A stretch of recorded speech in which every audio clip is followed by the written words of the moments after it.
Bonjour à toutes et à toutes les gens, j'espère que vous allez bien, on se retrouve dans Il était une fois le cinéma, votre podcast qui parle de cinéma et rien d'autre que de cinéma. Et aujourd'hui, on se retrouve pour le top 10 plus 3 de mes films préférés de 2021. Alors pourquoi Nero du coup? Pourquoi tu nous fais un top 10 plus 3? Bah d'ailleurs parce que j'adore le chiffre 13 déjà premièrement, et de deux parce que il y a beaucoup de films sympas sortis cette année, et du coup j'ai envie de vous faire profiter un peu parce que je suis généreux en cadeau, et c'est pour ça que je vous souhaite une bonne année, une bonne santé, l'amour, d'aller voir plein de films en cinéma, de profiter un maximum les gens. C'est ça qui est beau, profiter de la vie est belle les gens. Faut profiter un maximum. Donc du coup, ce top est vraiment personnel, on va pas décortiquer 1000 et 1000 sur ce principe-là, c'est des films que j'ai aimés. Si tu n'as pas aimé les films que j'ai vus, bah, très bien s'en face pour toi, tu fais ce que tu veux mon chouchou, c'est ton choix, tu es libre d'aimer des films, tu es libre d'en détester d'autres. Moi, j'ai aimé ces films. À moi, c'est les miens.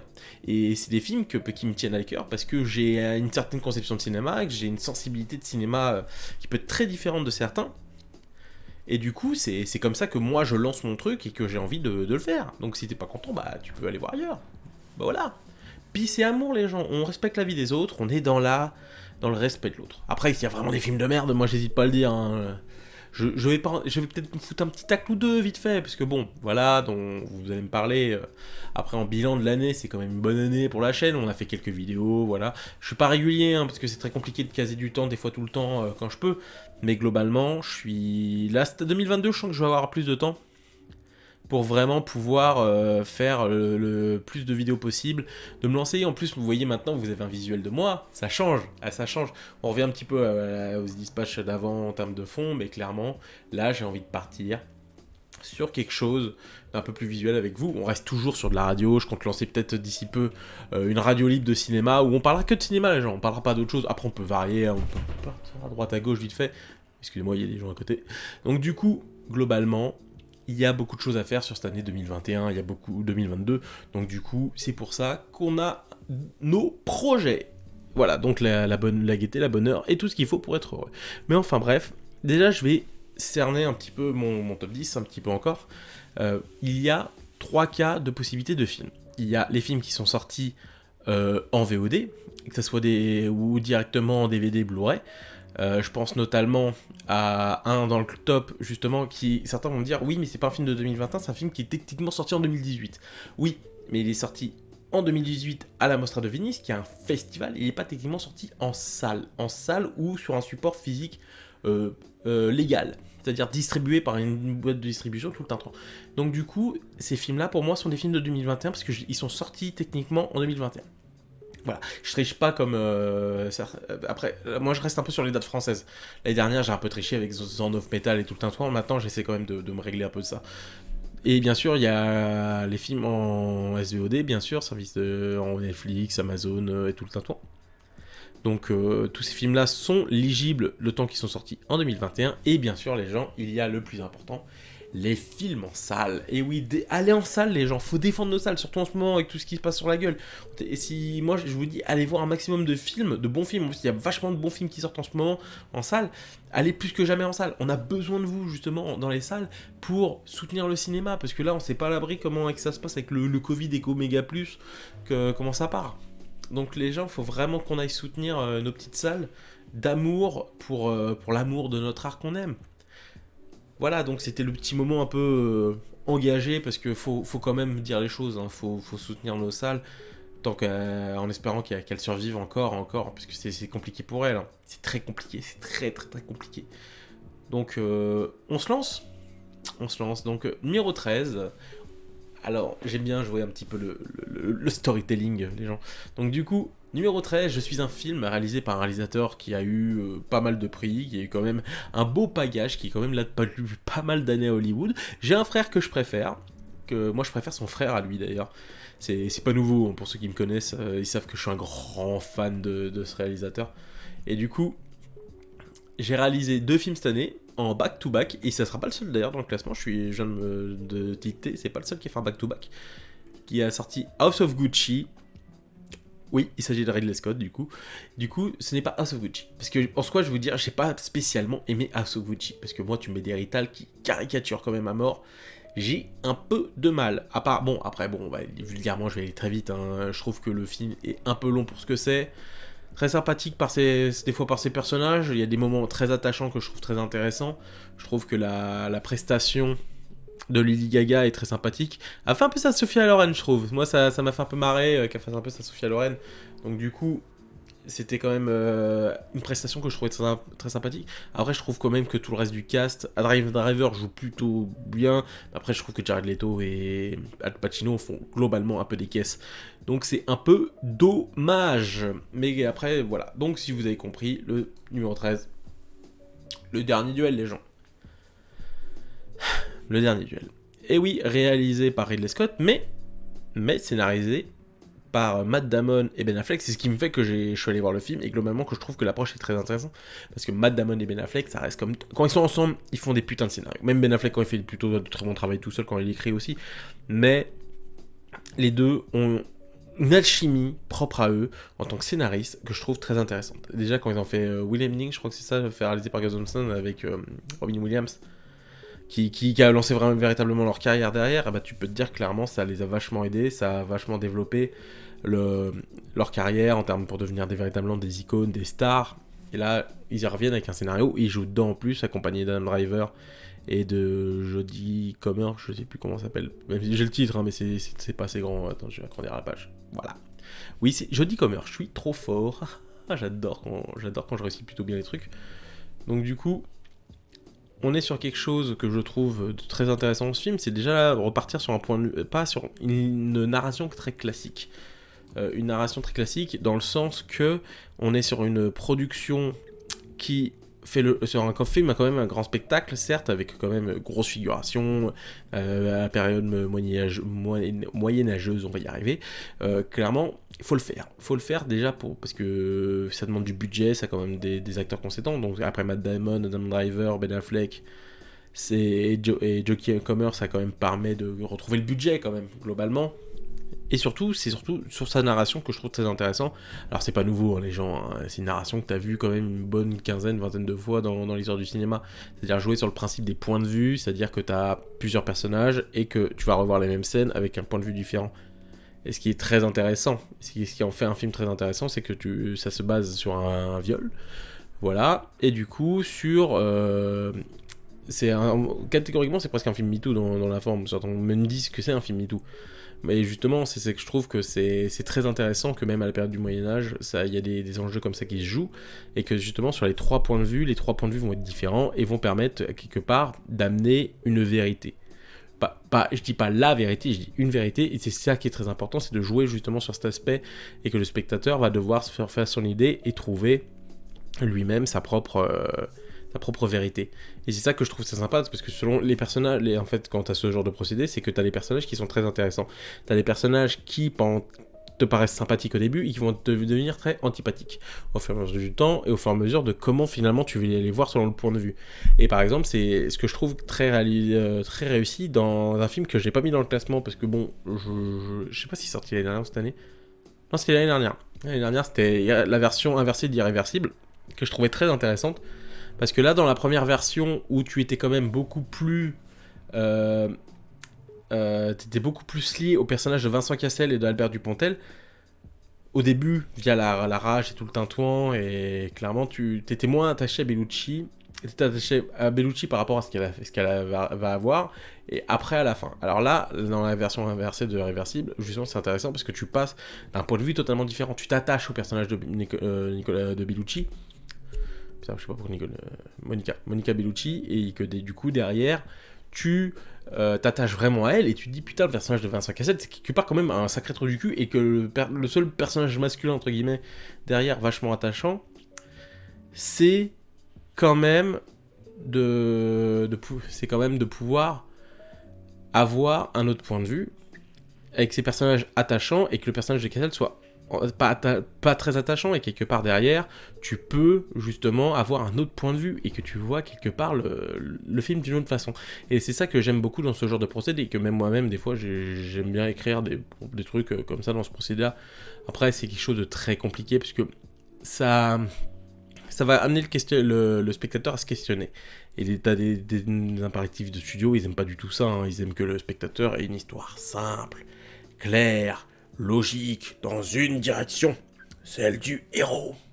Voilà. Donc globalement, c'est un film que je trouve très bien fait, les scènes de combat sont très bien faites, la reconstitution est très bien faite, les acteurs sont au top. Franchement, on a des acteurs vraiment de très bonne qualité qui montrent vraiment tout leur talent. Donc voilà, mais qu'est-ce que je peux dire d'autre ? C'est un des films que je suis étonné qu'il n'a pas marché tant que ça, il a marché mais sans plus, et c'est vraiment dommage. Je trouve ça vraiment, vraiment, vraiment dommage pour ce film qui méritait tellement, tellement, tellement mieux cette année, comme beaucoup d'autres films d'ailleurs. D'ailleurs, quand je vous ai parlé d'un film de 2018 qui est sorti qu'en 2021, il s'agit d'un film australien. J'ai ma petite note voilà, sur le teco parce que ce film est assez complexe. Donc voilà, ce film est sorti le 6 septembre 2018 à la Mostra de Venise, au festival du coup. Il a été au festival de Adelaide en Australie, un mois plus tard. Il est sorti qu'en 2019 en Australie. Pour vous dire, ce film, même dans son propre pays, puisque c'est un film australien, a pris presque plus d'un an pour trouver la voie des salles. Et il n'y avait pas la pandémie encore, hein. On était à 6 mois de la pandémie, clairement, le film est sorti très tard. Et ça, je trouve ça dommage. Et en France, on a pu le voir seulement qu'en 2020, parce que du coup, pandémie oblige, ça arrivait vraiment qu'au festival Hallucination Collective, qui est un très bon festival du côté de Lyon, je vous le conseille vivement, c'est très sympa comme festival pour les fans de genre. Et du coup, on a le 9 mars, le 9 mars 2021, il est sorti sur OCS, voilà, c'est OBS, voilà, lapsus. Et du coup, ce film, réalisé par une femme, qui s'appelle Jennifer Kent, et qui a fait notamment un film d'horreur que je trouve très très sympathique, et clairement qui, moi, fait que ça accentue ma haine des gosses. Des fois, les gosses, j'ai envie de leur foutre des tartes sur ça, parce que ce gamin, si vous le regardez, c'est un gamin, certes c'est très bien fait, c'est très bien fait, mais des fois c'est tellement irritant que je comprends le personnage féminin qui a envie de l'étrangler. Et sa vie de Mr. Babadook, qui est un très bon film d'horreur australien qui est sorti il y a quelques années. 2016 2015, je sais plus quand il est sorti, mais en tout cas c'était une bonne vraie petite perle. Il s'agit de The Nightingale, Jennifer Kent, à ne pas confondre, parce que en faisant ma petite recherche wiki que j'ai vite fait, il y a un nouveau film, The Nightingale, qui va sortir, réalisé par Mélanie Laurent d'ici 2022-2023, avec les sœurs... comment ça s'appelle, putain ah bon, c'est pas important. Mais voilà, c'est un peu... en gros, c'est le même titre tout le temps, donc c'est pour ça que... Fanning, voilà, Dakota Fanning et sa sœur Elle Fanning, donc voilà, ça me revient. Du coup, pour le pitch, c'est quoi ? C'est en 1825, Claire, parce que c'est C-L-A-R-E, donc ça veut dire Claire. Une jeune Irlandaise poursuit un officier britannique à travers la Tanzanie pour se venger d'un acte de violence qu'il a commis contre elle et sa famille, avec comme seul guide un aborigène. Alors les gens, je vous préviens tout de suite, ce film... Ne suivez pas l'affiche, c'est absolument pas un film d'action, c'est un vrai film d'ambiance. Avec une mise en scène, mais tellement soignée. Attends, je sais plus si du coup le film, il faut que je me remémore, parce que bon, ça fait un moment que je l'ai vu. Hein. Je sais plus si c'était en format... c'était pas format carré, je crois que c'était vraiment 4 tiers ou académique. Et du coup, derrière, il y a une composition de cadres que je trouve très intéressante. Il y a une scène qui me fait vraiment penser au Sentier de la Gloire de Kubrick, dans l'ambiance, où on a ce côté un petit peu la femme qui chante et tout ça, qui apaise les hommes et tout un temps, et clairement on voit très vite, on continue presque sur des films MeToo, puisqu'en soi c'est-à-dire que t'es quand même sur une femme qui va se venger derrière des méfaits d'un homme qui a pas été très sympa avec sa famille du tout, qui a même été horrible, et derrière il y a tout cet aspect justement où la vengeance, les actes amènent la vengeance, et c'est très intéressant. Je suis un vrai fan de films de vigilante, hein, pour ceux qui ne savent pas, hein, parce que ça soit avec leur penchant masculin, Mais aussi, j'aime beaucoup avec le penchant féminin où les femmes et cette violence. Il y a justement le film là, cette année, The Promise of Women, je sais plus comment il s'appelle ce film, qui était trop sympathique. Je trouve de la fin qui était comme juste sacrément à chier parce que je trouve que là où il y avait une certaine intelligence tout le long du film, je trouve qu'il y avait un cynisme qui marchait pas avec le ton de fin. Et du coup, là, ce film est vraiment très radical dans sa violence, très cru dans tous les aspects de sa mise en scène. Et ça va très bien avec une réalisatrice comme Jennifer Kent, qui je trouve a vraiment beaucoup de talent et qui montre vraiment tout. Que Mr. Babadook n'était pas une erreur de parcours et que vraiment une erreur de parcours était dans le sens que c'était pas. Comment dire, que c'était pas une réussite par hasard. Une erreur de parcours, je me mauvais terme, excusez-moi, des fois ça m'arrive. Du coup, où clairement, c'était pas une réussite hasardeuse. Voilà, c'est plus ça, réussite hasardeuse. Là, on est vraiment sur quelque chose de très franc, de très cru, et qui marche globalement, je trouve, très bien. Et qui remontre, je trouve, une image qui n'y a plus à Hollywood. Ça se voit que c'est australien, dans un ton très propre à l'Australie. Car le cinéma américain, aujourd'hui, ne fait plus ce genre d'image que je trouve très, très sec. Qui ne fait pas de détour pour la psychologie, l'image te montre tout, et que tu ne passes pas par des dialogues, et vraiment que par le regard et l'expression des personnages. Donc du coup, The Nightingale, c'est un film que je trouve très intéressant. Ne vous fiez pas à l'affiche, hein, c'est pas vraiment un film de guerre, hein, parce que t'as l'impression que la meuf, c'est The Patriot 2, quoi, à la limite, de Roland Emmerich. Enfin, le 1 de Roland Emmerich, du coup. Je prends une petite pause pour prendre un petit coup, les gars. On prend le temps, on n'est pas, voilà, on a le temps, là, on a 16 minutes de vidéo, on parle cinéma, on aime ça, vous êtes là, vous êtes là parce que vous parlez de cinéma aussi, les gens. Donc du coup, The Nightingale, je vous le conseille vivement, c'est un coup de cœur que j'avais vu dès sa sortie sur OCS, et je l'avais pu le rechoper derrière, et je me suis repris une claque. Et clairement, j'en parle le minimum, c'est-à-dire que je rentre pas dans les détails de mise en scène, parce que je pense que c'est un film, faut le regarder. Faut le regarder, le savourer, vous le regardez, vous faites votre avis. Vous aimez pas, tant pis. Je vous ai proposé quelque chose au moins. Hein. Du coup, là, on va partir un peu du côté du cinéma américain. Et du cinéma un peu noir. Je suis un scénariste qui a écrit des scénarios pour un grand réalisateur, même pour des grands réalisateurs tout court. Et du coup, je reviens après un dernier film que je trouvais ultra intéressant. Le dernier film de Paul Schrader. Et ouais. The Card of Counter, que je vous conseille vivement d'aller voir en salle. Il est encore en salle, les gens, en salle cette semaine. Moi, je fais cette vidéo le 6, donc on est là. Je pense qu'encore une semaine, et d'ici 2 semaines, il sera quasi plus en salle. Donc les gens qui me disent non, fallait voir Spider-Man, Matrix 4 et tout un temps. Non, les gens, allez regarder The Card Counter. C'est clairement, pour moi, ce que je peux définir l'anti-Casino. Alors Casino, c'est très esthétique. Dans sa forme, dans son fond, même si ça se veut presque, c'est peut-être pour moi un des derniers films du Nouvel Hollywood, dans ce qui peut appeler une forme du Nouvel Hollywood. Casino, c'est un film où justement, dans la forme et le fond de Scorsese, revient presque à ce qu'il faisait dans sa force dans une époque. Je trouve un scénario complexe, des personnages complexes, avec justement des amendements de jeu que je trouve très intéressants dans le Casino. Et que là, où il y a une virtuosité chez Scorsese. On a, d'ailleurs produit par Scorsese, d'ailleurs le film, Paul Schrader, lui, va à l'antithèse. C'est beaucoup plus fixe, c'est beaucoup plus froid, c'est pas panoramique à droite, travelling avant, musique un peu rock qui arrive. Non, lui, c'est sec. Et ça te montre un personnage d'Oscar Isaac que je trouve très intéressant, que je trouve d'une froideur, d'une complexité. J'adore ça. Et Oscar Isaac, c'est pas pour rien que c'est pour moi un des meilleurs acteurs des 15 dernières années. Et clairement, tu vois Oscar Isaac, tout ce qu'il a enchaîné derrière en termes de rôle. Bon, Star Wars, c'est une erreur, hein, les gens. Les gens vont me dire, non, Star Wars, c'est trop bien, 7, 8, 9, j'adore. Non, arrêtez les gens. Arrêtez. Là, Oscar Isaac te montre, là, regardez, moi je joue, je suis le meilleur, je vous montre à quel point je suis radical. Et justement, je trouve que ça se mélange très bien avec la manière de mise en scène de Paul Schrader, qui a toujours été, je trouve, là où Scorsese est beaucoup plus dynamique, parce qu'on compare, parce qu'ils ont été scénaristes, réalisateurs, et après, Paul Schrader a fait ses films et tout le temps. Moi, souvent, je compare pas souvent Schrader à Scorsese, je le... putain, comment il s'appelle celui-là qui a aussi scénarisé une d'Alien, Walter Hill. Je compare très souvent scénariste, après réalisateur, il touche un peu à tous les genres. Et du coup, The Card Counter, je trouve que c'est vraiment un film qui te montre la facette du casino dans sa manière la plus froide, la plus manipulatrice et la plus sombre dans le terme. C'est-à-dire que certains vont me dire, ouais, un film sombre, il faut que ça soit dans les ténèbres et tout ça.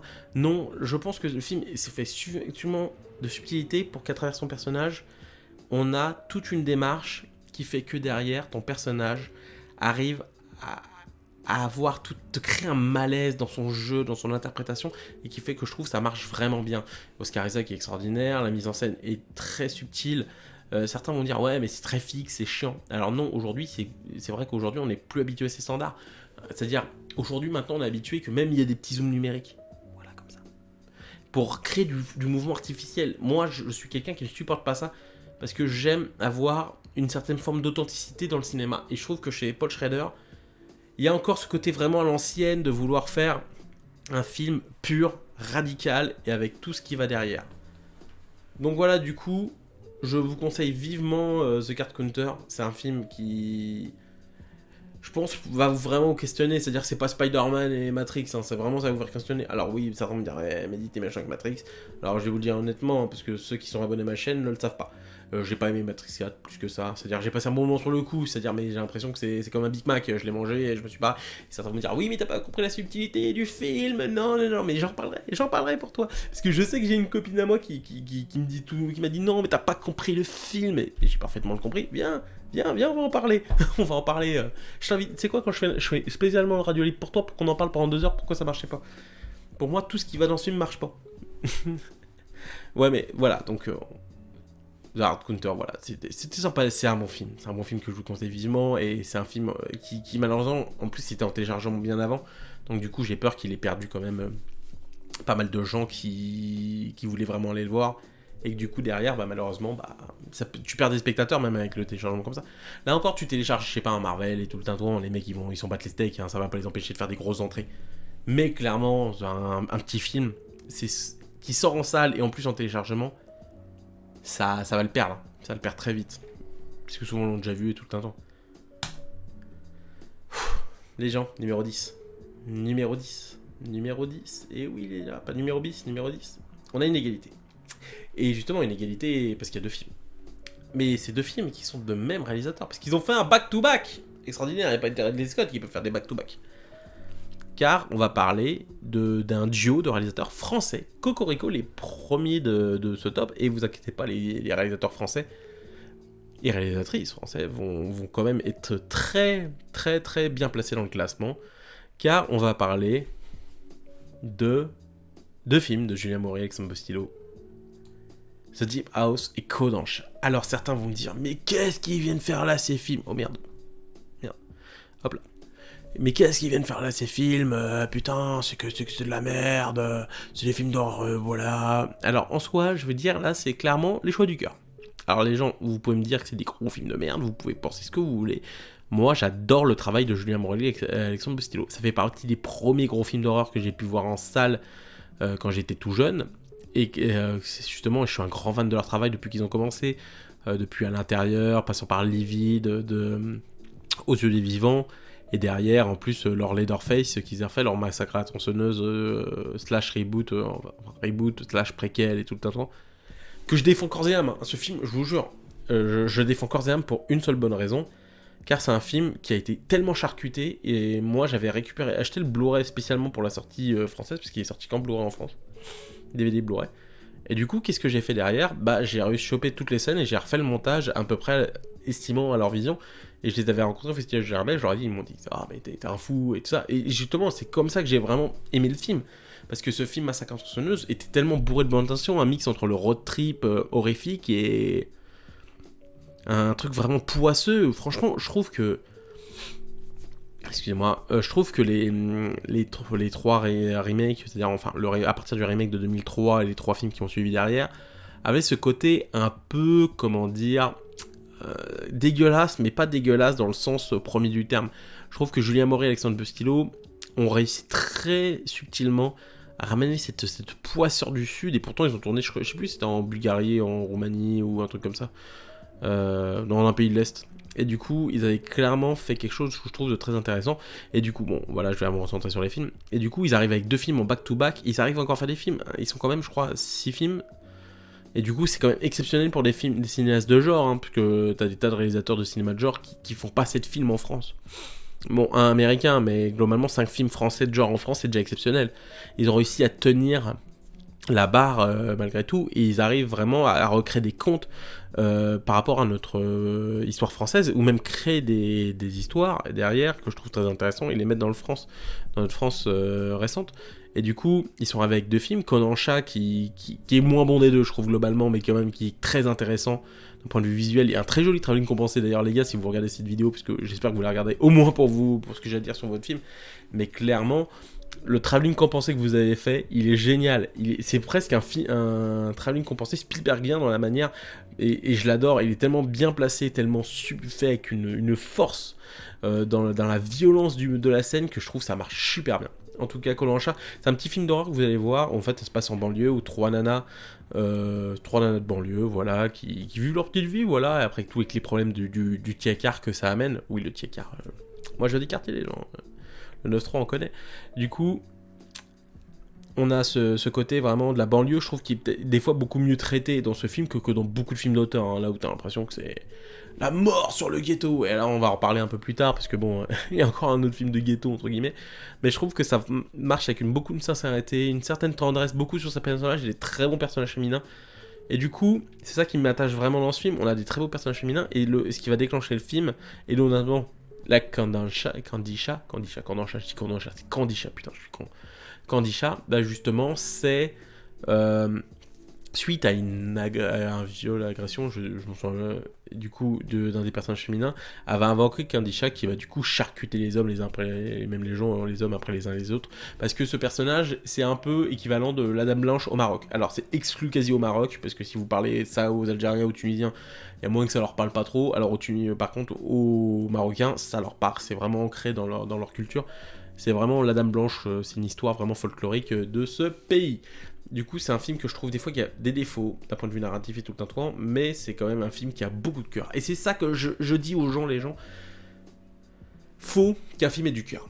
Et moi, j'adore les films qui ont du cœur, qui ont une volonté de jouer avec la narration, de jouer avec les personnages, de jouer avec... Mais même avec peu de moyens, c'est un film, ça n'a pas coûté des millions, c'est un film... Ils ont tourné à Bruxelles, ils ont même pas pu tourner dans la région parisienne, ils sont tournés à Bruxelles. Je crois dans la banlieue de Bruxelles. Mais donc du coup, clairement, on a un film que je trouve très sympathique. Et The Deep House, c'est très classique au début, où tu vas te présenter les personnages joués par James Jagger, qui a joué dans la série Vinyl, que je vous conseille vivement, le fils de Jagger, et Camille O'Rourke, qui est une très bonne actrice. Et là, du coup, c'est des jeunes qui vont faire surtout de l'urbex et tout un temps, et ils vont visiter une maison dans l'eau, hantée dans l'eau. Et du coup, ça part un peu en fan footage, et malgré que ça part en fan footage, je trouve ça très intéressant, car c'est vraiment très sympathique de voir un film qui utilise encore le fan footage pour utiliser justement quelque chose de très intéressant, l'angoisse sous l'eau, et justement moi qui déteste la plongée, hein. Moi la plongée c'est un truc qui me rend claustrophobique, je déteste ça. Et du coup ça a vraiment marché sur moi, et du coup on a eu vraiment un film très fort, très important, je trouve, d'horreur, parce que même si le fan footage est clairement mort aujourd'hui, hein, tu regardes Paranormal Activity, il est sorti en VOD directement le truc, hein, le bousin, mais clairement on est sur un film que je trouve de très bonne qualité sur beaucoup de choses. Déjà le montage, car le montage est quand même très bien fait, parce que c'est leur monteur, c'est aussi le monteur d'Aja d'ailleurs par ailleurs, du coup qui fait un très bon travail, qui fait quand même te permet de rester dans le dynamisme, bien suivre les personnages. Bon, il y a des moments ça peut paraître un peu flou, notamment au robot, mais du coup derrière ça reste quand même très sympathique, un film quand même qui marche très bien et dont je vous conseille vivement le visionnage. Voilà, parce que j'ai pas envie de vous gâcher la surprise, hein, avec des scènes et tout le tintouin, mais globalement c'est 2 films qui ont du cœur. C'est 2 films qui ont du cœur, des films qui sont faits avec un amour du cinéma de genre, et là où je trouve que il y a beaucoup de gens en France qui vont prendre le cinéma de genre pour faire en plus, moi ce que je définis, t'as le cinéma de genre brut dans sa manière d'être, et même si t'as toujours diminution, sensibilité des réalisateurs et tout ça, parce qu'ils ont une sensibilité, j'ai l'amour et Alexandre Bostilo, dans leur travail, leur écriture des personnages et tout un temps. et bah il y a aussi à côté un cinéma entre guillemets d'auteur de genre en France. Voilà, parce que c'est comme ça que moi je définis. Mais les deux sont bien, hein, il y a des bons films dans les deux camps, hein, mais après moi par exemple j'ai vu le top de Az, moi La Nuée, c'est un film que j'ai pas aimé, c'est un film que j'ai trouvé très réaliste, très bien sur sa vision du monde agricole, mais tout sur son côté genre, pour moi ne marche pas. Parce que là où par exemple sur un film comme La Mouche de Cronenberg, je trouve qu'il y a une subtilité justement grâce aux personnages qui fait que les personnages vont évoluer en tant que monstres et tout le tintouin. Là où je trouve que dans La Nuée, ça marche beaucoup moins bien, c'est beaucoup moins subtil qu'un La Mouche, et du coup je trouve ça vraiment dommage. Donc voilà. J'anticipe votre réaction parce que là, le 9ème, c'est bon, il y a déjà 30 minutes de vidéo, on va essayer de speeder un peu quand même les gens parce que bon, j'ai pas envie que ça dure 2 heures. Donc du coup, numéro 9, un film avec un acteur que j'adore, un acteur de génie, un acteur qu'on se fout de sa gueule, mais il est génial parce que c'est un acteur qui a tellement de cœur et d'envie. Bon, il a fait sacrément de la merde et ça doit, il y a des moments où il a pas envie d'être là. Mais depuis quelques années, il est revenu à faire des films un peu de série BZ, un petit peu zarbi, de genre, un peu d'auteur. Je pense notamment avec le fils Cosmatos, j'oublie toujours son nom de famille. C'est le fils du réalisateur de Rambo 3 qui a fait des films de genre très intéressants, et notamment Mendy. Et oui, si je vous ai dit Mendy, ça a fait tilt et vous avez compris quel film c'était. Mais du coup, c'est avec un acteur génial qui est Nicolas Cage. Prisoner of the Ghostland. Et clairement, là, j'ai vraiment kiffé ce film. J'ai kiffé ce film de A à Z. Attends, il faut Prisoner of the Ghostland, voilà, parce que histoire d'avoir toutes les infos. Vite fait, j'ai pas préparé la page, je suis un gros couillon. Voilà, juste pour les acteurs. Et d'ailleurs, film réalisé par Sion Sono, que je vous conseille vivement. Beaucoup de sa filmographie, dont notamment Suicide Club, et surtout sa comédie musicale de rap japonais, Tokyo Tribe, tiré d'un manga que je vous conseille vivement parce que c'est vraiment extraordinaire. C'est pour moi une de mes comédies musicales préférées. Où ça fait que rapper, ça joue avec différents styles de rap, un peu plus glauque, un peu plus technique, un peu plus tout le tintouin.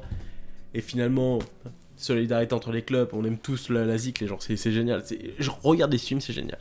Et du coup, il y a aussi, pas que Nicolas Cage, il y a aussi une actrice française que j'adore, dont je suis amoureux d'elle depuis tellement d'années, car c'est pour moi une actrice que je trouve bourrée de talent, mais exceptionnelle, mais que je trouve qu'il n'y a pas assez de notoriété et de mise en avant en France. Je pense notamment à Sofia Boutella, que vous avez surtout, je pense, certains beaucoup connus grâce à Climax, parce qu'elle tient un des rôles principaux, et du coup c'est vraiment extraordinaire.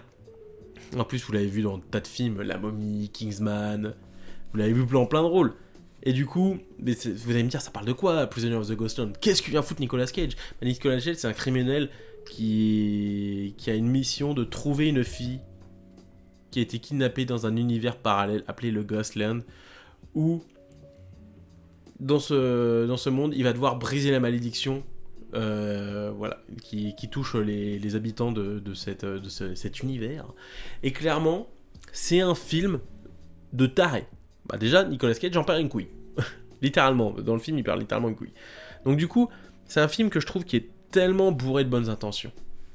Déjà la DA. La DA, un mix entre une américanisation, je trouve, et vraiment un univers vraiment japonais. J'ai l'impression que Sion Sono a vraiment pu mettre sa patte artistique derrière, et du coup, on a vraiment quelque chose que je trouve très sympathique. C'est vraiment un mix d'univers, et surtout, j'ai oublié de parler de Bill Moseley. Bill Moseley, les gens. Acteur exceptionnel, grand acteur de Massacre à la tronçonneuse 2 et surtout de la trilogie The Freak from Hell, The Devil Reject et La Maison des Mille Morts, où il joue un des membres de la famille, et clairement c'est génial. En plus, t'as l'impression qu'il a enchaîné les deux presque, The Freak from Hell, et après du coup il est reparti direct sur le plateau d'à côté parce qu'il a la même barbe, sauf qu'il est tout blanc, là il est tout clean. Il joue un espèce de gouverneur qui veut retrouver une de ses filles, Sofia Boutella, et du coup c'est vraiment génial parce qu'on a vraiment une ambiance dans ce film.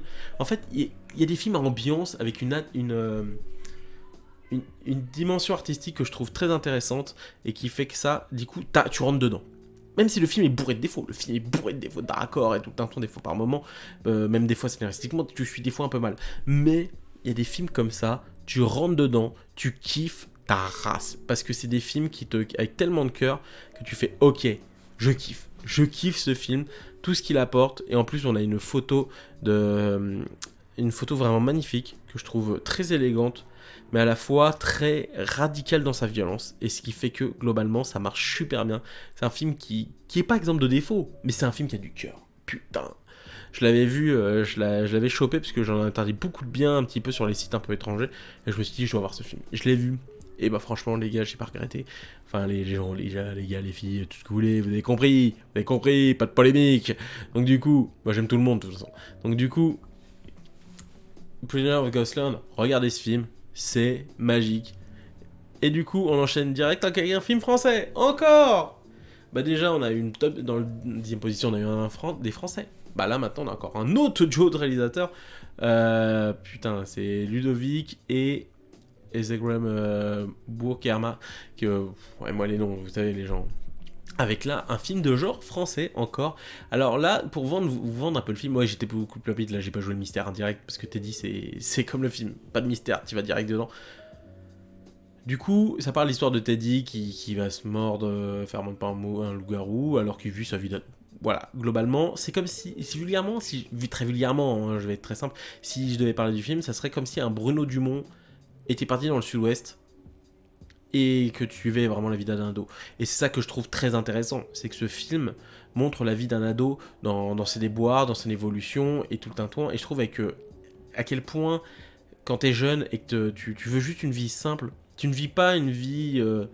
on va dire un peu bourgeoise, de province et tout le tintouin, ou même de gens un peu plus aisés de la province qui vont monter à Paris pour leurs études et tout le tintouin, qui ont une vie à très long terme, qui voient loin dans leur vie les études, pouvoir gagner plein de moules et tout le tintouin. Parce qu'il y a des gens, là t'es vraiment sur un film prolétaire dans le sens où c'est un mec, il sait qu'il a pas non plus de 4 milliards de perspectives d'avenir, il va bosser de petit boulot à petit boulot pour pouvoir réaliser son rêve qui est tout simple, c'est d'avoir une maison, et qui, avec sa copine, dont il est fou amoureux, bah il espère pouvoir créer leur vie, d'amener la vie avec elle, justement, les enfants, le chien, tout le tintouin, pouvoir amener cette maison. Et du coup derrière, c'est la désillusion d'un ado qui a été dans l'échec dans sa vie professionnelle et scolaire, donc du coup il fait comme il peut pour tenir le coup, et à un moment il pète un plomb. Et moi, une scène qui m'a beaucoup touché, qui m'a un peu fait marrer, mais qui m'a beaucoup touché, c'est la scène où il écoutait, eux et sa copine, ils écoutaient beaucoup de métal, et c'est un moment très marrant.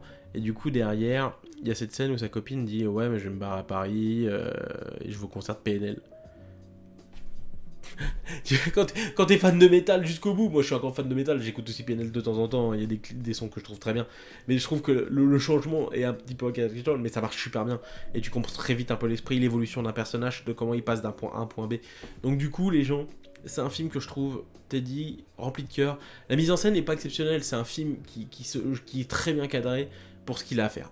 C'est pour ça que c'est un peu comme Bruno Dumont. Dans Bruno Dumont, c'est pas une esthétique de mise en scène ultra flagrante, c'est quelque chose quand même que je trouve très bien fait avec une certaine subtilité, et du coup je vous conseille vivement ce film pour juste le plaisir qu'est ce film, car c'est du cœur. Je parle souvent de cœur, mais Teddy c'est un film, je comprends, normalement j'aurais aimé qu'un film comme ça puisse faire plus d'entrées, que ce film puisse trouver son public et faire quand même un maximum d'entrées, et en plus c'est Joker Film, ils croient vraiment au projet. Et c'est pour ça que les gens, regardez les films que distribue Joker Film. Juste, vous voyez Joker Film, allez regarder. Ça, c'est des films qui clairement valent le coup, parce que Joker Film, c'est des amoureux de cinéma et qui vous distribuent des films de très bonne qualité. Donc voilà, et en plus c'est un film qui joue beaucoup sur le genre, qui joue le film du loup-garou bien sûr, avec une certaine tension vis-à-vis de ça, mais aussi très comique, très dramatique, et c'est un film sur l'adolescence très touchant et très réaliste. Après moi je peux pas parler de la situation dans le sud-ouest, hein. Il y a des gens du sud-ouest, dites-moi comment ça se passe pour vous, si vous avez déjà connu ça. Moi votre avis m'intéresse dans les commentaires, on est là pour parler, parce que moi bon j'ai grandi toute ma vie dans la région parisienne, ça m'empêche pas que j'ai connu mes deals aussi, hein, mais clairement c'est pas les mêmes problèmes.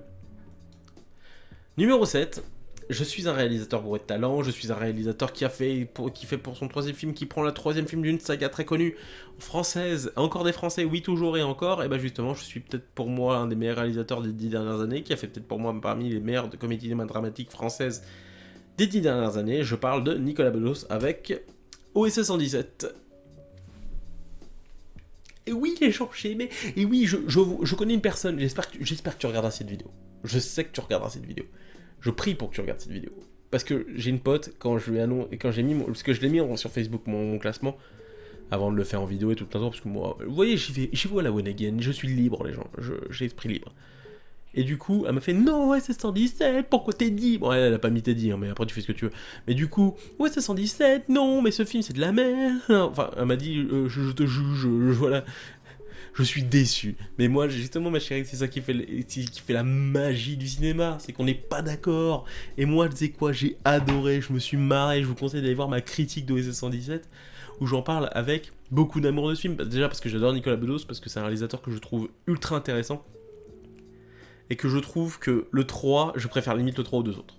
Alors rien que pour ça, je sens que je vais me prendre à droite, à gauche, des tatanes dans la gueule. Mais c'est quoi? J'en ai rien à faire, les gens. J'ai aimé, mais pourquoi j'ai aimé? Parce que Nicolas Bedos, je vois un film qui va très bien avec lui, les années 80, l'arrivée du Steadicam dans les films plus importants. Bon, certes, dans les années 70, ça non, mais ça arrivait dans les années 70, surtout avec Marathon Man, ça arrivait avec Rocky, ça arrivait avec Shining, le Steadicam. Alors, vous oubliez beaucoup des fois Halloween de Carpenter. Déjà les gens, beaucoup de fois. Pour moi, des fois, c'est limite. Faudrait regarder les dates, hein, mais globalement, sur les sorties, mais je pense sur les productions, vu que Halloween, c'est quand même un film qui était beaucoup plus court. Je sais même pas si c'est pas Halloween qui a été le premier film au Steadicam, même des fois avant Rocky. C'est une question qui se pose des fois, mais c'est juste des questions de timing, je pense, à quelques mois près. Mais du coup, clairement, je vais vous dire une chose. Ce film, je trouve que Nicolas Bedos, sinon je vous redirige vers ma critique, mais globalement, pourquoi j'aime le film, c'est que je trouve que Nicolas Bedos reprend très bien les années 80. Il les reprend avec une certaine forme que j'aime beaucoup, c'est-à-dire qu'il les a su les moderniser, il les a très bien compris les années 80. Il les a très bien compris. C'est, par exemple, dans la première scène d'action qui dit « Ouais, mais c'est pas les mêmes que les films de suite », forcément les années 80, c'est beaucoup plus rapproché en termes de distance, c'est beaucoup plus près des personnages, c'est beaucoup plus des scènes d'action, parce que bon, les années 80, faut dire les gens, c'est quand même une période charnière au cinéma d'action, avec des films exceptionnels comme des grosses merdes, genre Rambo 3, et clairement on passait d'un style à un autre. En France on a eu des films d'action un peu moindres, mais voilà, on a eu qu'à ça.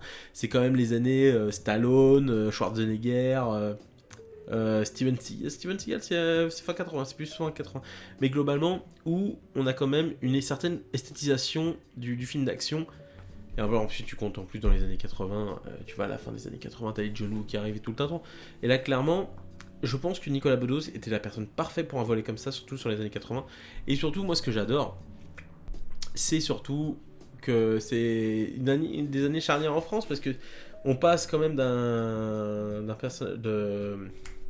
Hubert, quand même très vieille France et tout le tintouin qui vieillit, avec le personnage de Pierre Ninet, le personnage des 90s, tu vois, genre le buddy movie, que je trouve vraiment très intéressant.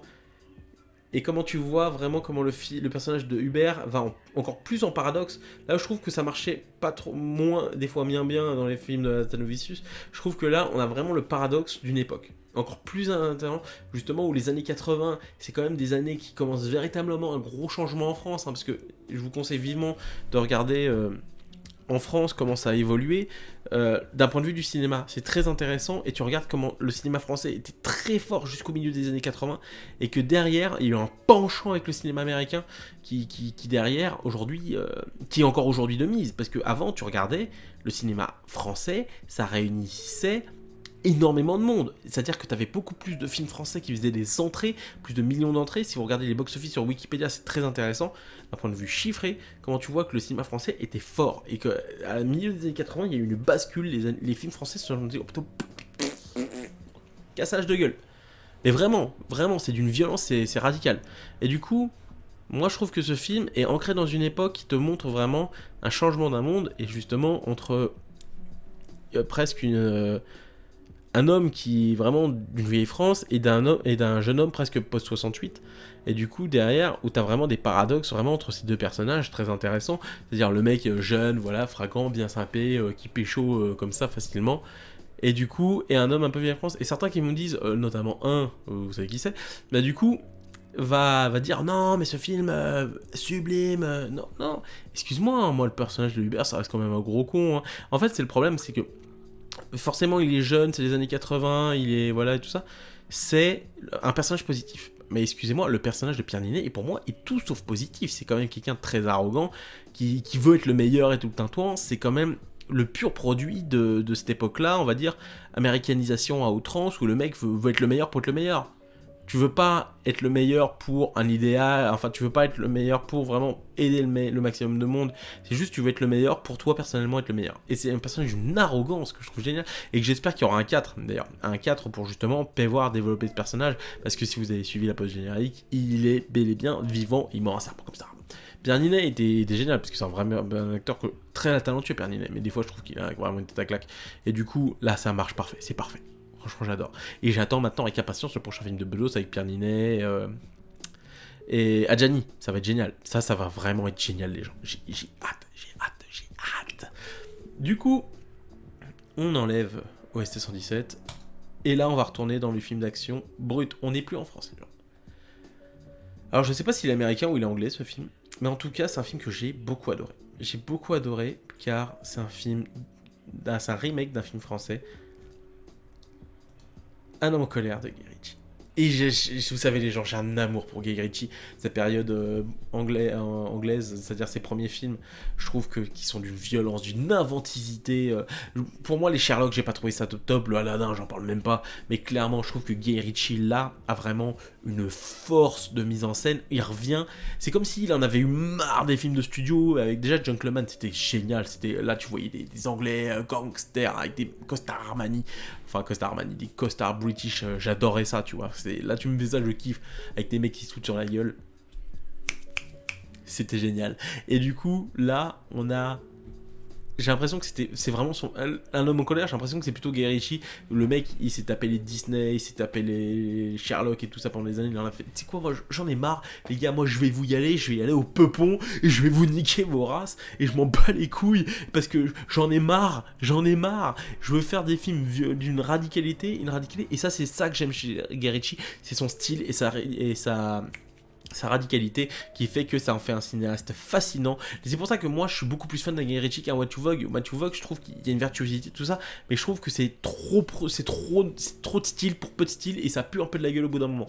Alors que je trouve que globalement Guy Ritchie a cette subtilité que je trouve très intéressante, c'est-à-dire qu'il sait en faire trop, mais pour pas que derrière ça déborde. Il a un juste milieu qui fait que je trouve ça génial et que certes, après ça c'est propre à chacun, mais moi je trouve que globalement c'est ce qui fait que ces films marchent très bien et surtout Jason Statham extraordinaire. Ça faisait très longtemps que je l'ai pas vu dans un rôle comme ça. Alors ça va me dire oui, il a fait des films à droite et à gauche, c'est tout sympathique, mais là Jason Statham, putain, là tu vois, love, gros love à Jason Statham les gens. Du coup parce que c'est en plus d'être un acteur génial, c'est un acteur rempli de bonnes intentions, de bonnes choses, et qui demande des rôles comme ça. Et sans compter le fils Eastwood, qui là, d'habitude, fait des gros films de merde. Hein. Le pauvre Eastwood, le fils Eastwood, il a tout sauf la carrière de son papa. Mais du coup, derrière, là, il joue vraiment méchant, vraiment très bien ficelé, avec beaucoup de rage et tout le temps. Et ça marche super bien. Donc voilà, Un homme en colère, je vous le conseille vivement, c'est un de mes films de l'année, et on va retourner dans le film français. Mais avec beaucoup de violence encore toujours. Car il s'agit de Bac Nord de Cédric Jiménez. Cédric, putain, je suis fatigué moi. Avec gros casting. Avec Gilles Lelouch, François Civil, Karim Leclou, Adèle Exarchopoulos, Kenza Fortas. Franchement, gros casting. Gros casting. Et pour un film qui a beaucoup débattu, hein, les films, hein, les gens, parce qu'encore aujourd'hui on en débat, mais il n'y a pas très longtemps, il y a un titre qui est passé sur... où Jiménez disait les gens arrêtez de prendre mon film pour objet politique, ce que je trouve très intéressant. Allez gars, je prends une petite goutte parce que ça fatigue de parler pendant presque 45 minutes comme ça, donc on va speed un peu. Mais du coup voilà, c'est un film avec Audrey Dawin au scénario, avec Cédric Jiménez, Audrey Dawin qu'on va revoir juste après. Et du coup bah clairement c'est un film moi que j'ai aimé. Et c'est pour ça que j'ai titré sur ma chaîne YouTube, enfin sur ma vidéo dessus, film de droite. Alors oui, les gens, c'est un film de droite, mais moi, j'ai jamais eu de problème avec ça. J'aime les films de Vigilante, j'aime les films de l'Inspecteur Harry, j'aime ces films-là, parce que je trouve que, d'un point de vue cinématographique, des fois, il y a des films très intéressants. Si vous regardez le premier Inspecteur Harry de Don Siegel, je trouve que c'est un film qui est bourré de très bonnes idées de mise en scène, à quel point c'est inventif, c'est d'une force. Et voit clairement, c'est des films qui certes, vont te sortir... Si t'as une idéologie comme certaines façons, certes, ça va te dérouter à fond. Tu vas me détester. Mais moi, ça me dérange pas parce que je suis ouvert aux propositions de cinéma. Où là, par exemple, moi, tu mets certains films, notamment d'autres films qui parlent de la banlieue. Je trouve que... Mais pour moi, c'est pas un film sur la banlieue. C'est un film sur la BAC, déjà. Et sur tous les... Et c'est amené sur une certaine vision de cinéma. Alors, certes, Cédric Jiménez a très bien analysé son Michael Mann, il l'a très bien révisé, hein. Ça, c'est une copie, franchement, 17 sur 20, oh, peut-être pas, ouais, 17, 16 sur 20, il l'a très bien étudié, il a très bien compris le cinéma américain, comment ça fonctionnait, le Don Siegel, le Sam Peckinpah, il a parfaitement compris comment ça fonctionne, et ça marche très bien, il y a des très bonnes idées de mise en scène, et je continue à persister les gens que la scène avec Jules, c'est pour les rendre plus sympathiques, certes, mais je pense que le travail était déjà fait en amont. Et pour montrer, moi j'aurais limite préféré que des fois tu montres qu'il y a des gens pas forcément qui font du deal, qui deal, et voilà, qui est en banlieue, certes, mais bon, moi je prends le film comme il est, et globalement je trouve que le film est très bien mis en scène, et il y a rien à dire. Moi perso, c'est un film, je me suis pris un coup de poing. Je suis allé le voir 3 fois, hein, et que 3 fois je me suis pris une claque, j'ai pris beaucoup de plaisir à regarder ce film. C'est un film que certains vont pas aimer, mais je respecte ceux qui aiment pas, c'est juste, moi j'ai aimé, je trouve sa radicalité, sa violence, tout ce qu'il a été amené est très intéressant. Et surtout que ça te montre une vision de cinéma, c'est-à-dire que moi, je respecte, hein, par exemple, je dis pas que d'autres films doivent pas exister, hein. Moi je pense que Bac Nord doit exister, comme Dipan doit exister, alors que je déteste Dipan, c'est pas pour autant que je vais derrière... dire non, c'est de la merde, faut pas que ce film existe, non. Moi, je pense que tous les films doivent exister. Tous les films doivent exister, tous les films doivent vivre, et que derrière, bah, si t'aimes pas un film, tu passes à côté. Tu passes à côté. Rien de plus, rien de moins. Numéro 10. Oh putain, j'ai mal mis l'affiche. Je la recale un peu mieux, voilà. Oh putain, j'ai rétréci un petit peu. Ah, c'est les moments du live. Alors, j'ai pris cette affiche parce que je l'adore comme ça. Je trouve que, franchement, des fois, des affiches de cinéma vintage, des affiches faites par des amateurs sont quand même des fois plus belles que des affiches faites par des vrais mecs de marketing, hein, des fois. Merde, putain. Bon, ma lumière s'est éteinte, on va faire ça, du coup. Donc, du coup, les gens, je vais être très simple. Titan, c'était mon premier film pendant très longtemps. Bah, dès qu'on est sorti, après derrière, j'avais vu pas... Il n'y avait pas encore toutes les sorties qui ont été faites. Mais Titan, ça a été quand même une sacrée claque. Une sacrée claque. Parce que j'attendais le deuxième film de Julien Ducournau. Parce que Grave a été un gros coup de cœur. Un film que j'ai beaucoup aimé. C'était, je crois, mon film préféré de l'année de sa sortie. Mais derrière, je me dis toujours, à la fin, un premier film, c'est bien. Mais il faut suivre derrière. Moi, c'est pour ça que j'attends surtout son deuxième et troisième film pour voir si ça va confirmer derrière. Et moi, pour moi, avec Titan, en tout cas, à la fin, grand pas vers la confirmation.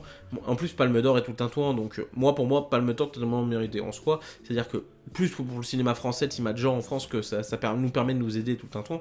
Moi, je trouve que clairement, c'est un film sur cette sélection de cette année-là qui était très intéressant, qui, je trouve, avait une très forte émotionnelle, et je continue à persister, les gens. C'est un film sur l'amour. C'est pour moi des plus beaux films d'amour que j'ai vu cette année, où justement sur un personnage qui malheureusement n'a pas l'amour familial, qui n'a pas l'amour justement des gens, des hommes, des femmes, où tu as l'impression que peu importe ta sexualité, elle ne trouve pas cet amour-là. Donc du coup forcément meurtrier, tout ce que tu veux et tout ça tout un temps. Et justement, et c'est là que le personnage de Vincent Lindon est très intéressant, parce que c'est un personnage qui comprend mieux le personnage principal d'Agathe Roussel, parce que c'est un personnage qui manque d'amour. C'est un manque qui a perdu peut-être son fils, qui a perdu peut-être l'être le plus aimé qu'il a dans sa vie. Et c'est pour ça que même dans une des scènes les plus intéressantes du film, où il voit que c'est une femme, il lui ramène sa serviette, il lui fait « peu importe ce que tu es, voilà ». Et c'est vraiment un film sur l'amour. Et quelque part, c'est ça que j'ai aimé, putain. Plus qu'un film de genre, c'est un film sur l'amour, et c'est ça que je trouve magnifique. Alors, Julia Ducournau a mérité. Je suis impatient de voir ce qu'elle va faire dans la suite. j'attends avec impatience de savoir ce qu'elle va faire. On va le savoir dans 3-4 ans comment ça va se ficeler, mais faut soutenir Julia Ducournau parce que j'ai vu beaucoup de gens la défoncer. Non, mais c'est pas mérité. Non, arrêtez. Plus qu'une réalisatrice qui a eu la Palme d'Or et tout le tintouin, hein. Il y en a pas eu 4000, hein, de toute façon. Il y a eu James Campion. Et là, je crois que ça fait 2 avec. Je peux dire peut-être une connerie, hein, parce que je connais pas par cœur le palmarès des Palmes d'Or. Mais du coup, Julia Ducournau de Palme d'Or française. Palme d'Or française, réalisée pour moi une des réalisatrices les plus intéressantes du moment. Donc du coup, globalement, je pense qu'il y a beaucoup de choses à voir et beaucoup de choses à être très positives de cette Palme d'Or. Et il faut soutenir nos réalisateurs. Il faut retenir les talents comme ça, il faut les soutenir. Il ne faut pas les enfoncer avec une critique acerbe tout le temps. Il faut les soutenir dans leurs projets, les soutenir dans leur démarche artistique, les soutenir financièrement et justement montrer que le public peut être là. Et clairement, moi, c'est ce qu'il me faut, je trouve, pour qu'un cinéma français montre qu'on a des talents. Et après, il faut pas se plaindre, ouais, mais il y a des talents qui partent aux États-Unis tout le temps. Mais clairement, si on ne soutient pas nos réalisateurs, tu m'étonnes pas qu'ils, quelque part, ils vont essayer de tenter une carrière américaine ou trouver des subventions comme Pascal Logier fait, savoir avoir des financements franco-canadiens pour pouvoir aller aux États-Unis, enfin au Canada et tout ça, faire tes films avec en langue anglaise pour pouvoir faire tes films. Mais justement, moi j'aimerais quand même qu'on soutienne nos films et surtout que on puisse voir nos films avec la langue française et surtout les réalisateurs français te disent ils veulent faire des films avec leur langue. Leur grammaire, leur orthographe, leur manière d'écrire des personnages, leur dialogue, ils ont envie de faire ça avec leur langue. Et que clairement, il faut pas se plaindre que si ces films-là, à bout d'un moment, si on les soutient pas, je pense qu'à un moment, le cinéma genre français, faut le tenir, faut pas abandonner. Là, on est dans une bonne marche, avec des films différents. Je pense que globalement, faut vraiment soutenir, aller toujours de l'avant. Et soutenir le cinéma français. Après, ça n'empêche pas qu'il y aura des films d'auteur, il y aura des comédies tout le temps. Mais moi, j'ai dit, il faut tout pour faire un monde. Allez voir des comédies, films d'auteur, films d'horreur, films de genre français, à droite à gauche, du polar, gros pays de polar, la France en plus, là. Vous l'avez bien vu. Vous l'avez bien vu les gens. Donc du coup, je mets Titan en 4 et en 3 ça peut être quoi? Bah c'est une des dernières claques avec une vidéo qui malheureusement n'a quasi pas fait de vues.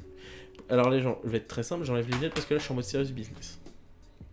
Les gens, vous m'avez pas vu cette vidéo. Cette vue, j'en ai pas les couilles. Après le film est totalement... Alors déjà je vais vous raconter comment je suis allé voir le film, parce que si vous avez pas vu la vidéo, vous avez pas de contexte.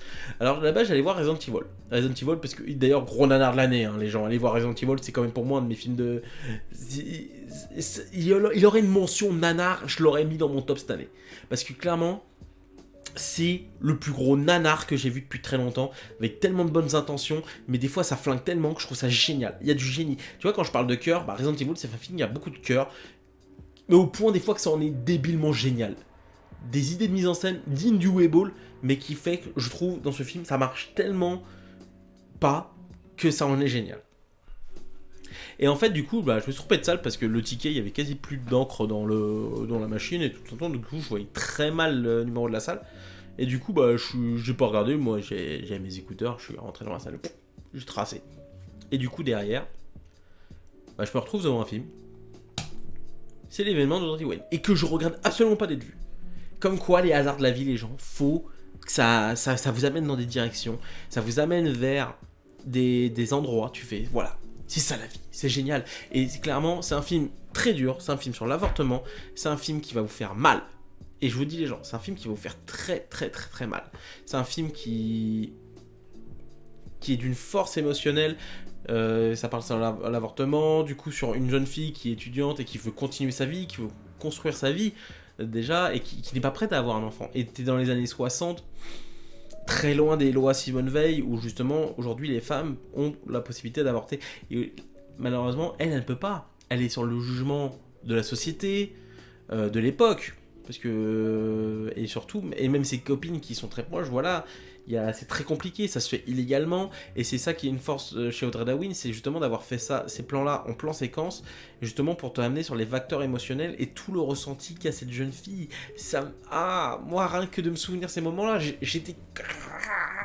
j'étais comme ça resserré sur moi, tellement que ça me faisait mal. J'aurais pas aimé ressentir ça, putain, parce que gros respect à beaucoup de femmes qui l'ont fait, hein, parce que c'est quand même quelque chose de très dur émotionnellement et physiquement. Et là, tu ressens vraiment ça, c'est très impactant, c'est très réaliste. Et cette démarche, là, attention, on est sur du réalisme pas chiant. C'est-à-dire que là, tu vois les vraiment problèmes. On est presque sur un petit thriller où justement sur comment la fille va réussir à avorter, comment elle va réussir à pouvoir amener sa vie avec le poids du bébé qui arrive et tout le tintouin. Forcément, c'est très compliqué. Et du coup, c'est un film que je trouve très réussi. Très très très réussi dans tout ce qu'il entreprend, tout ce qu'il amène. Je trouve que c'est vraiment un de mes coups de cœur de l'année. Et c'est mérité. C'est mérité. Ou le Lion d'Or à Venise, parce qu'il a gagné la Mostra de Venise, le Lion d'Or. Et clairement, c'est clairement mérité. C'est un film que je trouve qui montre que en France, il y a même les films d'auteur peuvent être très intéressants et qu'il y a même toute une vague de nouveaux réalisateurs d'auteurs qui est très intéressante à suivre. Donc moi en France, franchement, regardez le palmarès, je me suis plus quand il y en a encore un derrière, après, français, bah clairement le cinéma français est en très bonne position, alors qu'il y a quelques années, c'était pas ça du tout. C'était clairement, il y avait des films français, c'était pas ça dans l'idée. Je pense que là j'en ai presque 5-6 films français. À une époque, j'en aurais eu peut-être 1, 2 max, quoi. Je pense que des fois, j'avais même des films sud-américains, coréens, plus que de films français. Américains, je pense que même des fois, je pouvais combler que même peut-être avec un seul film français. Là et aujourd'hui, tu vois qu'il y a quand même beaucoup de films français qui marchent, et globalement, je trouve ça génial. Vive le cinéma français, les gens, vive le cinéma français. Et là, justement, l'événement, allez le voir, s'il est par miracle, il est encore en salle, ou attendez le DVD Blu-ray, ou une sortie VOD, c'est génial. C'est génial. C'est un film qui va génialement vous questionner sur... déjà, moi, en tant qu'homme, tu vois, par exemple, quand tu vois l'avortement, tout ça, je pense que c'est un gros respect parce que c'est une des décisions, je pense, les plus dures à prendre dans ta vie. Et c'est des destructions physiques qui sont très impactants sur toi. Donc voilà. Bon, on enchaîne du coup. Voilà, Annette. Annette, les gens, avec ce magnifique poster que j'ai trouvé sur Google. Allez, Annette de Los Carax. Alors là, clairement. Alors, pour moi, c'est pas une comédie musicale. Pour moi, c'est un film chantant. Alors, parce que comédie musicale, t'as quand même tout le... T'as tout le monde qui danse à côté. Pour moi, c'est beaucoup plus un film chantant avec toute la ambiance et tout ça. Et c'est un film que je trouve très marquant. Très très marquant sur beaucoup de choses. Léos Carax, déjà, quand il revient après Holly Motors. Et clairement, le Holly Motors, moi, j'ai pas été non plus le plus sensible à ce film. C'est génial. Ah, par contre, c'était génial. Je me suis pris une vraie claque de cinéma. Mais c'est pas le film qui m'a le plus marqué dans le temps, parce que j'aime bien des fois prendre les films. Moi, par exemple, si vous prenez le temps, je prends toujours du temps au temps. Et par exemple, je sais pas combien de films je vais retenir cette année-là. Si je fais un film à la fin de la décennie, sur 10 ans, quel film je retiendrai? Quel film va m'attaquer et que je vais dire... C'est un film qui va rentrer dans l'histoire du cinéma. C'est des questions que je me pose, et même des fois mes premiers tops ne sont plus dans le temps au fur et à mesure. Par exemple, il y a quelques années, je crois que c'est je sais plus quelle année, j'avais mis Là-haut de Robert Zemeckis, qui est une grosse claque. Avec le temps, j'ai revalisé un peu le truc. Je pense que je mettrais L'Offre de Gaspard Noé en premier. Et du coup, derrière, forcément, le temps fait que tu évolues différemment et tu regardes le cinéma autrement. Et moi, je suis quelqu'un qui se pose questionnement des questions. Et quand je vois Annette, je me dis, est-ce que quelque part c'est un film qui va rester? Je pense que comment je vois le consensus collectif et comment je pense que dans la carrière de Léos Carax, c'est un film quand même qui va être très important. Avec de gros stars, avec de gros moyens, une des très bonnes idées de mise en scène, un très bon... Il y a tout qui est bien dans ce film. Tu t'ennuies pas. Et c'est un film qui te montre la maladie du star system, à quel point c'est compliqué le relationnel avec les enfants, l'exploitation des enfants aussi. C'est un film qui parle de beaucoup... Oula. C'est un film qui parle de beaucoup de choses, et à la fois qui t'amène dans cette euphorie de la musique que je trouve très fort, et que... Franchement, c'était parfait. Je me suis pas ennuyé une seconde. J'ai eu une véritable épreuve de cinéma. Je remets les lunettes parce que bon, à un moment l'écran ça fait un peu mal. Et du coup, c'est pour ça que je vous conseille vivement d'aller voir ce film, car c'est un film fort, avec toujours le cœur comme toujours, mais surtout que c'est un film que je trouve par sa fin. Moi je spoil, hein, vous savez, je m'en bats les couilles. Hein, moi aussi, soit t'as vu le film, soit t'as pas vu le film. Alors, me spoil pas, connard. Mais moi, j'en ai rien à foutre, t'es qu'à regarder le film. Regarde le film, mon chou. Regarde-le. Et du coup, c'est ça qui est important, c'est surtout sa fin. Moi, sa fin que je trouve que elle n'accorde pas le pardon à sa mère et à son père pour tout ce qu'ils ont fait. Plus son père que sa mère, hein, mais globalement, les deux. C'est-à-dire que vous êtes parents, vous êtes responsables, vous êtes censés vous occuper de moi, et vous ne l'avez pas fait. Et c'est ça que je trouve très fort dans le film, c'est que justement, on a cette force émotionnelle qui... Et moi, cette fin m'a fait pleurer, parce que c'est des mots, je trouve, d'une justesse, et que aujourd'hui, et surtout aujourd'hui, beaucoup de parents ne s'occupent plus de leurs enfants.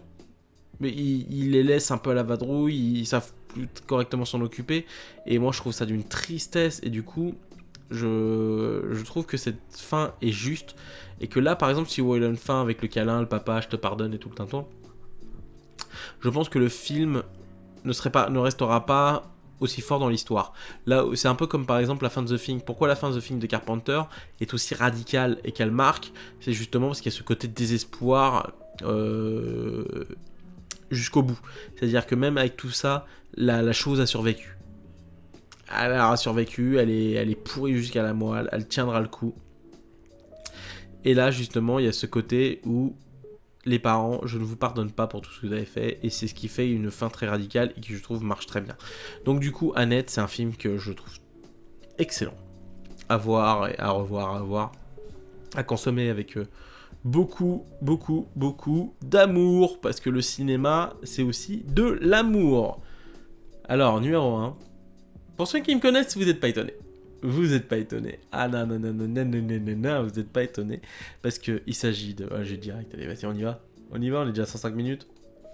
J'ai pris cette affiche parce que je la trouve magnifique. The Last Night in Soho de Edgar Wright. Alors moi j'ai un pote, je sais, qui va me faire dire, ah non mais tu sais quoi, tu fais de merde, c'est de la merde. Non mais les gars, oh putain, il y a du bon au-dessus, c'est génial. The Last Night in Soho, c'est clairement mon film préféré de l'année. Je me suis pris une claque. Où Edgar Wright, pour moi, c'est un mec dont je l'ai déjà dit dans ma critique, c'est un mec dont j'ai une relation un peu amour-haine. Parce que c'est un mec, j'adore ces films, je trouve que c'est un génie tout un temps. Il a des idées de mise en scène à la seconde, il a du style, il a du glamour. En plus, là, il a le directeur de la photographie de Park Chan-wook. Donc, il est bien entouré, il a tout ce qu'il faut. Oh putain, merde, il n'y avait plus de lumière, les gens. Bon, bah, on est en mode plus de lumière. On va finir comme ça, avec juste l'écran de la télé qui m'éclaire mon visage. Je suis désolé, je pensais que mes lumières allaient tenir. Bon, c'est pas grave, on finira comme ça, on va ça annonce la fin. Et du coup, The Last Night in Soho, c'est un film émotionnellement que je trouve très fort, où la mise en scène est au cœur du cinéma. Et justement, le cinéma, il y a audio-visuel, mais il y a aussi, surtout pour moi, visuel. Et que là, dans le visuel, Edgar Wright est un maître. Il te montre des claques. Et ce mec a tellement de talent, justement, c'est pour ça que je dis l'amour-haine, parce que ce mec a tellement de talent que pour moi, je le déteste, parce qu'il est trop fort. Il est trop fort, Edgar Wright. Il est beaucoup trop fort. Il a du talent à plus quoi en faire. Il a tellement de talent que ça en est déroutant. Et quand tu veux être réalisateur, tu veux faire plein de trucs comme ça, bah derrière, bah t'as un mec qui te montre tout son talent et qui est presque un modèle et qui te fait putain, mais voilà ce que le cinéma ça peut te fournir. Et t'as des gens qui aiment pas, hein, qui ont pas aimé l'esthétisme, qui aiment pas beaucoup de choses, même la morale, hein. La morale, c'est quand même de dire que la nostalgie c'est doucement de la merde et qu'il faut apprendre à recontextualiser correctement, parce que les années 60, il faut le dire, hein, en Angleterre, que ce soit même en Angleterre, en France, aux États-Unis, un peu partout, clairement les femmes, même dans le star system, étaient pas forcément très respectées. Elles étaient certains venaient avec des rêves, notamment dans les grandes villes et tout un temps, et que des fois, elles pouvaient très mal terminer. Elle pouvait finir très mal et elle pouvait finir entourée de très mauvaises personnes qui derrière leur voulaient tout sauf du bien, hein. Et ça passe très bien par le personnage d'Anya Taylor-Joy qui est sublime. Anya Taylor-Joy, mais cette femme elle est merveilleuse, elle est magnifique. Clairement, c'est pour moi la plus belle électrice. C'est pour moi la nouvelle Elizabeth Taylor, dans son style, dans sa manière de jouer.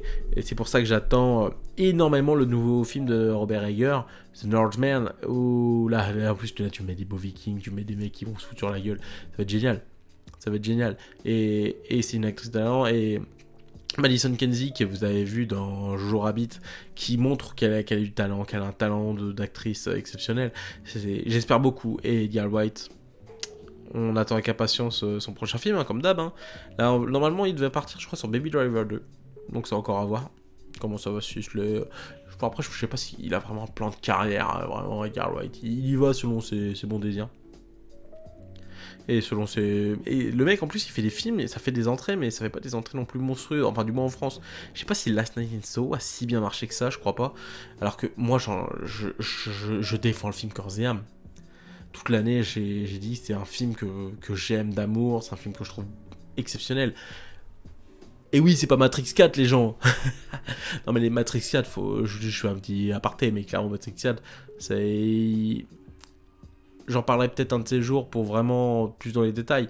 Mais clairement, je trouve que c'est un film pas réussi. Là où Last Night in Soho, je trouve, a toute une imagerie de cinéma qui est propre à lui.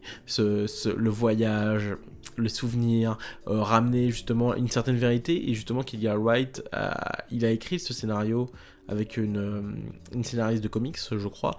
Et ce qui fait que là, tu vois, les personnages féminins sont très bien traités. Quand t'as quelqu'un de très intelligent qui écrit très bien les scénarios et qui écrit très bien les personnages féminins, ça rajoute vraiment une plus-value au film. Donc voilà les gens, on arrête ce petit top 10 qui aura duré 1h10. Putain, ça en fait du temps. Du temps, encore toujours du temps, c'est ce qui nous manque des fois dans la vie les gens. Donc j'espère que vous avez aimé cette vidéo, on se retrouve très prochainement peut-être pour un nouveau podcast. En tout cas, je vais pas faire mon youtubeur à la con, hein. Je vais faire abonnez-vous à la cloche, tout le temps. Abonnez-vous si vous voulez me suivre. Mettez une cloche si vous voulez vraiment me suivre. Mettez un like si vous avez aimé. Mettez un sur-like si vous aimez. Et si vous m'aimez pas, faites ce que vous voulez. Mettez vos films, si vous m'aimez pas, mettez pas de dislike. Mettez plutôt vos films dans les commentaires pour qu'on puisse en parler. Parce que je suis très curieux de savoir ce que vous avez à proposer comme film. Tout ce que... Moi, je veux voir ce que vous avez en tête comme film. Moi, je suis curieux. Je suis un grand curieux. Je suis curieux, les gens. Donc du coup, je vous souhaite à tous encore une très bonne année, la santé, le bonheur, la réussite et tout ce qu'il faut pour être heureux dans la vie, parce que vraiment c'est quelque chose que je trouve très important et que surtout aller voir des films en salle, les gens. Je pense que les salles plus que jamais ont besoin de vous à l'heure actuelle où ça pue un peu la merde, hein. Ah ouais, je crois qu'on peut le dire, hein, les gens, ça pue sacrément la merde. Donc du coup, je vous dis donc à la prochaine, portez-vous bien, et on se retrouve très bientôt pour un nouveau podcast sur Était une fois le cinéma. À la prochaine. Ciao.